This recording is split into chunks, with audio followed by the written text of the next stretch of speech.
সিলেটের সাবেক ডিসি সরোয়ার আলমকে নিয়ে রাজনীতিতে তোলপাড়, মিছিল, উত্তেজনা, পুনর্বহালের দাবি এবং ইসলামপন্থীদের বিবৃতি।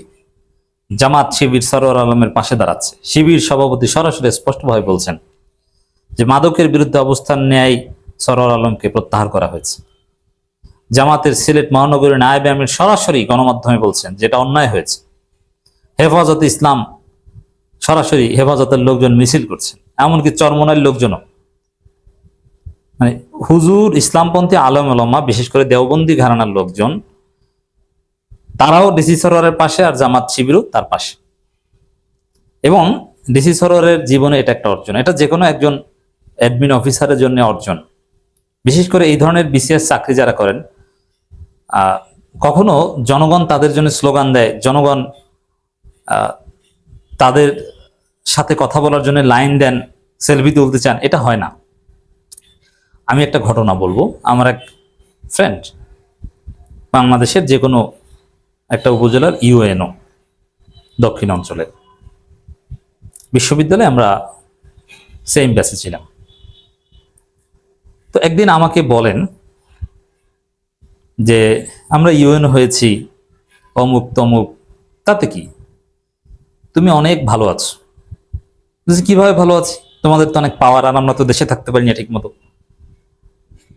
আমরা কত হুমকি টামকি পাই, আর দেশে থাকার যে একটা শান্তি, এটি তো আমরা ঠিকভাবে এক্সারসাইজ করতে পারি না। তা আমরা ভালো আছি কিভাবে? তো সে বলল যে প্রথমত যে আমার চাইতে তোমার টাকা পয়সা অনেক বেশি। যেমন আমি যে কয় টাকা বেতন পাই, ওটা তোমার এমনিতে আউট পকেট খরচ, সংসার চালাতে কষ্ট হয়। তোমার ড্রাইভারের বেতন আর আমার বেসিক প্রাইসিং, এরকম মজা করে অনেক কথা বলছে। হ্যাঁ, এটা ঠিক আছে যে টাকা পয়সা হয়তো বেশি, কিন্তু তাতেই যে আমরা ভালো আছি, টাকা পয়সা বেশি হলে যে সবকিছু, বিষয়টা তো এরকম নয়। তোমার একটা সম্মান আছে, তুমি ইউএনও, সবাই স্যার স্যার বলে, একটা আলাদা ভাব আছে। তো এর চাইতে তো বড় কিছু। এবং আমরা কখনো দেশে থাকতে পারি, কখনো পারি না, কিন্তু তুমি তো সরকার যারাই আসুক, তুমি তো ইউএনও, তুমি অ্যাডমিন অফিসার আসো, সামনে আরো বড় বড় পদে যাবা, তোমার তো নিশ্চিন্ত জীবন, তো ভালো আছো।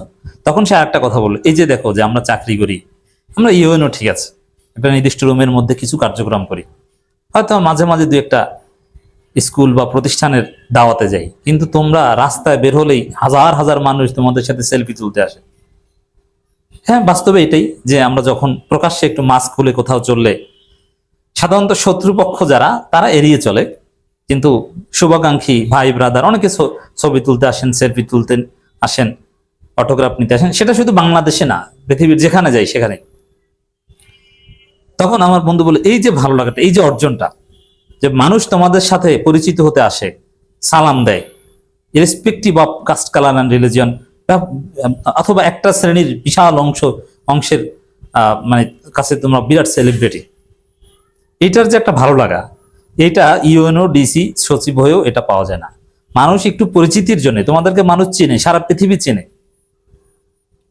এয়ারপোর্টে গেলে, কোথাও গেলে, যেমন হ্যাঁ এটা সত্য, এয়ারপোর্টে আমরা যখন ইমিগ্রেশন সম্পন্ন করে কিছুক্ষণ অপেক্ষা করি, তখন অনেক মানুষ ছবি তুলতে আসে বা সালাম কালাম দেয় বা চিনে যায়।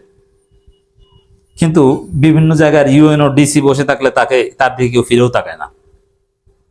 মানে এটা বললো যে এই যে মানুষজন চেনে এবং মানুষের একটা আবেগ, আগ্রহ, এটাই হচ্ছে বড় অর্জন। মানুষ একটু নিজেকে চেনানোর জন্য কত হাজার কোটি টাকা খরচ করে, মিডিয়া করে, অমুক করে, তারপরেও নিজেকে চেনাতে পারে না। সে বিখ্যাত লোক, কিন্তু তার স্বপ্ন যে মানুষ তাকে চিনবে, কারণ মানুষ চেনে, মানুষের সাথে ইন্টারাকশন আছে, পরিচয় আছে, তাকে সারা পৃথিবী চেনে, সারা বাংলাদেশ চেনে। এর চাইতে বড় অর্জন, বা এই অর্জনের চাইতে বড় অর্জন কিছু না। আর এই নিজেকে চেনার জন্য মানুষ হাজার কোটি টাকা খরচ করে, কিন্তু পারে না অনেকে চেনাতে। তা আমাদের চাইতে তোমরা অনেক ভালো আছো। এটা একটা কনভারসেশন বললাম, এর মধ্যে অনেক শিক্ষা আছে। ডিসি সরোয়ার, তাকে মানুষ চিনে গেছে, এবং ডিসি সরোয়ারের, তিনি অ্যাডমিন অফিসার, কিন্তু মানুষ তার পিছনে পিছনে স্লোগান দিয়েছে। এটা রাজনীতিবিদদের ভাগ্যে জোটে, মানুষ তাকে গিয়ে স্লোগান দিবে, অমুক ভাইয়ের আগমন, শুভেচ্ছা, স্বাগতম। এটার মধ্যে একটা ভাব কাজ করে। অবশ্য অনেক রাজনীতিবিদদের মধ্যে ভাব কাজ করে না, কিন্তু যারা রাজনীতিবিদ না, তাদের মধ্যে এই ভাবটা বেশি কাজ করে, তাকে গিয়ে স্লোগান হলে। কেন রাজনীতিবিদদের মধ্যে ভাব কাজ করে না? কারণ রাজনীতিবিদের, সে আবার গরিব, টাকা পয়সা নাই, তার সমস্যা আছে, অথবা সে দৌড়ের উপর আছে। অথবা এটা তার কাছে এখন নিত্য নৈমিত্তিক হয়ে গেছে। কিন্তু ডিসি সরোয়ার আলমকে গিয়ে এইভাবে স্লোগান হয়েছে, এই মুহূর্তে দরকার ডিসি সরোয়ার, সিলেটবাসীর দরকার ডিসি সরোয়ার। নানান স্লোগান আমরা দেখেছি, নানান শ্রেণী পেশার মানুষ, এবং তার সাথে ছবি তুলছে, তাকে ঘিরে ধরছে। এই যে সেলিব্রিটি ফিলিংস, সাধারণ জনগণের আগ্রহ প্রশাসনের লোকজনের মধ্যে, এটা বিরল। এবং নানান শ্রেণী পেশার মানুষ সরাসরি বিবৃতি দিচ্ছে, মিছিল করছে ডিসি সরোয়ারকে পুনর্বহাল করতে হবে। সেটা কুষ্টিয়ার সেই ডিসিকে ঘিরেও হয়েছিল। তবে ডিসি সরোয়ার ব্যাপক পরিচিত, তাকে চেনে না এমন কেউ নাই। তিনি ভেজাল বিরোধী, র্যাবের ভেজাল বিরোধী ম্যাজিস্ট্রেট হিসেবে তিনি পুরো বাংলাদেশের কাছে পরিচিতি লাভ করেছেন। এরপরে এখন আবার বাকি পরিচিতি লাভ করেছেন। তার ডিসি সরোয়ার চাইতে সেলিব্রিটি কোনো প্রশাসন কর্মকর্তা বাংলাদেশের নাই। অ্যাডমিন ক্যাডার যত আছে, সচিব টচিব মিলিয়ে, মন্ত্রী পরিষদের সচিবকে আমি ঠিক মতো চেহারা দেখলে চিনবো না, কিন্তু ডিসি সরোয়ারকে চেনেন এমন কোনো লোক নেই। এবং জনগণের যে ভালোবাসা পেয়েছেন এটা বিরল। এবং তিনি যাওয়ার সময় ঘটনা ঘটিয়ে দিয়ে গেছেন। সেই চা শ্রমিককে 20,000 টাকা দিয়ে জামিন করিয়েছেন, মুক্ত করে দিয়ে গেছেন। তিনি কিন্তু সিলেট ছেড়েছেন আমি যখন আলোচনা করছি। এবং আর একজন মহিলা কর্মকর্তাকে ভারপ্রাপ্ত ডিসি হিসেবে নিয়োগ করা হয়েছে। এবং যাওয়ার সময় যে কারণে তার পথ চলে গেছে, সেই মাজারপন্থীদের, মাজারে মাদক ব্যবসায়ীদের সিন্ডিকেট তারেক রহমানকে প্রভাবিত করে ডিসি সরোয়ারকে সরিয়ে দিয়েছে। সেই শাহজালালের মাজারের টাকা কিন্তু ঠিকই গণনা করিয়েছে। এখন যে কালচার তিনি ইনিশিয়েট করে দিয়ে গেছেন, এটা যদি সামনে কন্টিনিউ না হয়, স্বাভাবিকভাবেই জনগণ প্রশ্ন করবে যে টাকা গোনা হয় না কেন। ডিসি সরোয়ার তো যাওয়ার দিন গোনার ব্যবস্থা করে দিয়ে গেছে, কত টাকা কি একদম ক্যামেরা লাইভে গুনেছে, এবং যাওয়ার সময় ঘটনা ঘটিয়ে দিয়ে গেছে। সিলেটবাসী তাকে মনে রাখবে। এখন তাকে জামাত শিবির বলছে, আমি এতে খুশি। কেন খুশি? আবার অনেকে বলছে যে হ্যাঁ, তিনি শিবির করতেন, এ কারণে শিবিরের লোকজন জামাতের লোকজনেই তার জন্য মায়া কান্না করে।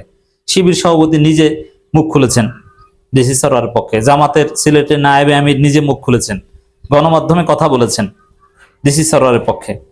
তা তিনি জামাত, ঠিক আছে, তাকে জামাত বলেন। প্রথম কথা হচ্ছে, আমি অবশ্য এমন কিছু জানি যেটা জামাতের অনেক কর্মপরিষদ সদস্য, নির্বাহী পরিষদ সদস্য জানে না। জামাতের ভিতরে অনেক, যেমন প্রশাসনে কে শিবির করতো কি করতো না, ওইটা আমরা যেভাবে জানি ওটা জামাতের লোকজনও জানে না, কারণ তারা পরিচয় গোপন রাখে। কিন্তু আমরা জানি যেভাবে হোক না কেন, ডিসি সরোয়ার কখনো শিবির করেননি।